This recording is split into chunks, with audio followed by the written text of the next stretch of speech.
Bénéfice que demain soir, ce sera la Hiloula de Rachel Imenu, le 11 Marcheshvan.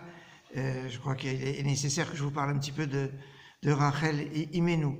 Peut-être des quatre, on a quatre matriarches. Les Maot, c'est Sarah, l'épouse d'Abraham, Rivka, Rebecca, l'épouse de Yitzhak, et Rachel et Léa, les épouses de Yaakov qui était marié, pas avec deux, mais avec quatre.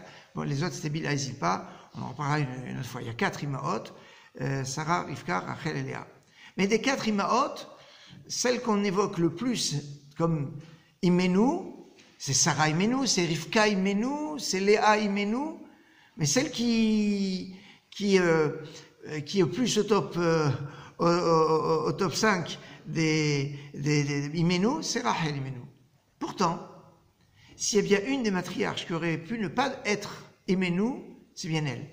Pourquoi? Eh bien, déjà, moment pour son mariage. Bon, il était prévu qu'elle se marie avec Yaakov, et comme vous savez, Lavan a échangé entre Léa et Rachel, et que l'histoire était loin d'être évidente. Parce qu'a priori, la Torah interdit de se marier avec deux sœurs. Donc si maintenant Yaakov était marié avec Léa, alors soit on aurait pu faire annuler le mariage, parce que je ne sais pas si on aurait pu faire annuler le mariage, c'était compliqué. En plus de ça, sachant qu'il pouvait avoir une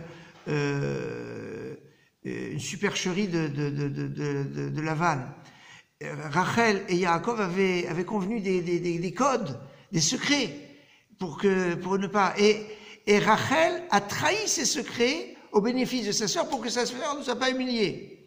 Entre nous, Yaakov, il aurait pu dire, écoute, quelle confiance je peux avoir en toi, puisque tu es prête à donner on avait fait ces secrets exprès pour ne pas risquer cette escroquerie de Lavan. Et toi, tu fais, reste avec ton père.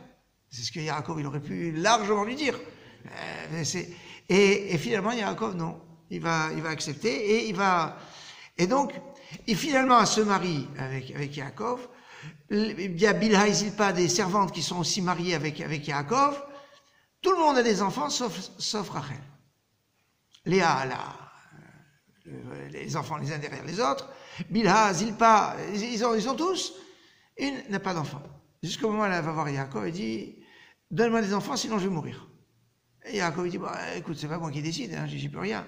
En tout cas, elle est sur le point qu'elle aurait pu, et c'était possible que peut-être dans les projets, c'est possible, certainement, dans les projets divins de base, elle ne devait peut-être pas avoir d'enfants, elle. Il y a des femmes, il y a des hommes qui peuvent ne pas avoir d'enfants, on connaît, et ça peut arriver. Et donc, il aurait été possible que Rachel n'était pas destinée à avoir des enfants, peut-être.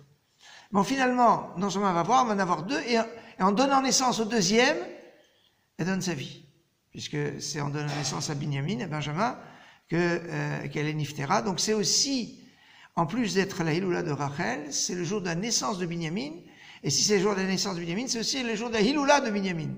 Mais maintenant, on voit que Rachel, c'est Rachel Imenu, Rachel notre mère, par excellence, et remarquez que le 41e jour de l'année 5784, enfin de chaque année, si on compte les jours à partir de Rosh Hashanah, le 41e jour, c'est le 11 Marcheshvan, les 30 jours de Tishri et les 11 jours de Marcheshvan, ça fait 41. Et 41, c'est la valeur numérique du mot M, la mère.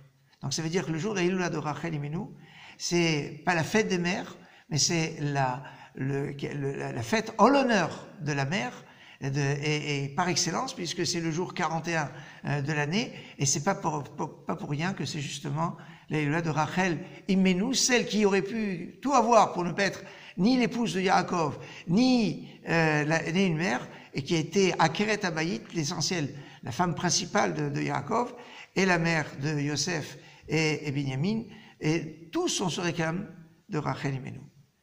Excellente soirée.